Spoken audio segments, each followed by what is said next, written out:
tranquille. Il s'agit de Thierno Ahmed Tidiane Fass, dit Oustaz. Thierno Ahmed Tidiane Fass est né en 1924 à Oréfondé. Il fit ses études coraniques à Horé-Niwa et surnommé Oustaz par Thierno Aliou Barrow, un de ses disciples. Oustaz signifie étymologiquement enseignant. Dans son sens général, il n'existe pas de domaine dont il ne connaît pas. Doté d'une vaste culture, il est un savant. Ses disciples s'émerveillent en parlant de lui.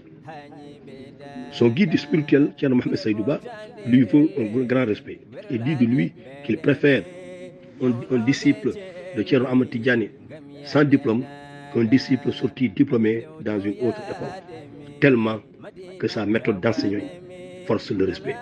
Il a marqué tous les disciples qui sont sortis de Fass Gounass. Au retour de Horé-Niwa, Thierno Mohamed Saïdou Ba le mit à la disposition de Thierno Ahmed Barrow à Mbour, où il enseigna des années. Après le décès de Thierno Ahmed Barrow, en 1956, Thierno fonda le village de Fass Gounass, dans le Niani, en 1959, et l'y installa. Ici, une seconde université du dental est créée, Thilogne étant le premier centre de formation des talibés. Fass Gounass attire plusieurs jeunes. Aujourd'hui, nous pouvons citer fièrement certains d'entre eux. Thierno Ibn Omar Ba, fils de Thierno Mohamed Saïdou Ba, Thierno Aliou Barrow, Thierno Bachirou Thierno Ahmed Tidiane, Thierno Jalaluddin Mahmoudou Ba, Thierno Mamoudou Dem de Kaffrine, Thierno Siraji Bayla So, les jumeaux de Thierno Abdul Aziz, Thierno Barrow Thierno Abdul Aziz Ba et Thierno Mohamed Kabir Ba. Abdul Hayy, fils de Thierno Ibrahim Diallo, Thierno Cheikh Barrow, Thierno Aladji Malik Barrow et leur neveu, Thierno Tidiane Tahirou Diallo. La liste est très longue. Enseignant, formateur, il est éducateur.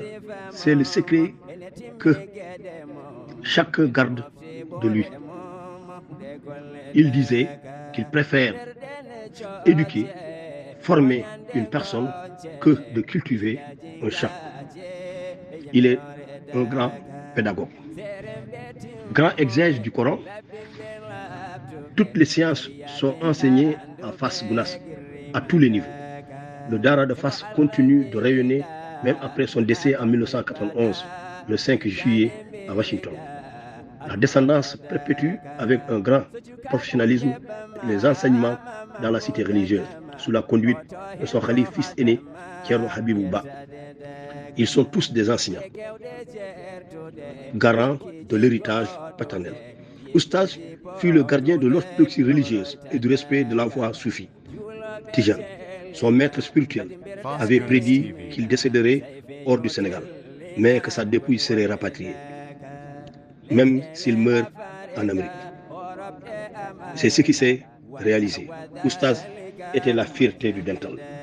Il partit jeune, à 67 ans, alors que le dental avait encore besoin de lui. Il avait 67 ans. Il repose dans la cité religieuse de Fass Gounass, près de Koupentoum. Une ziara annuelle lui est dédiée.